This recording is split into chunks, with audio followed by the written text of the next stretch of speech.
ನಿನ್ನೆ ಕೊಯ್ಲು ಮಾಡಿದ್ದು ಅಡಿಗೆ ಗೆಣಸು ಒಂದು ಬುಟ್ಟಿ ತುಂಬ ಸಿಕ್ಕಿತ್ತು.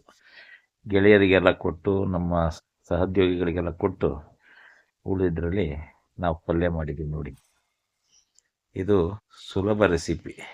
ಸಣ್ಣ ತುಂಡು ಮಾಡಿ ಬೇಯಿಸಿ ಅದನ್ನು ನೀರು ಚೆಲ್ಬಿಡ್ಬೇಕು, ಸ್ಟಾರ್ಚ್ ಜಾಸ್ತಿ ಇರುತ್ತೆ.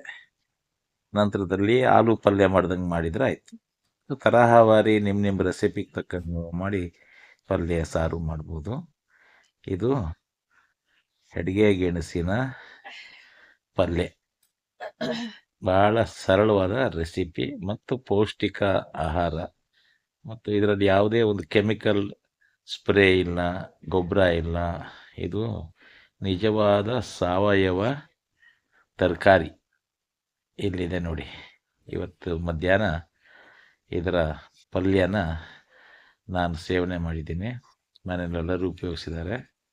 ಇದೊಂದು ಅತ್ಯುತ್ತಮ ಪೌಷ್ಟಿಕಾಂಶವುಳ್ಳಂಥ ತರಕಾರಿ ಕೂಡ ಆಗಿದೆ.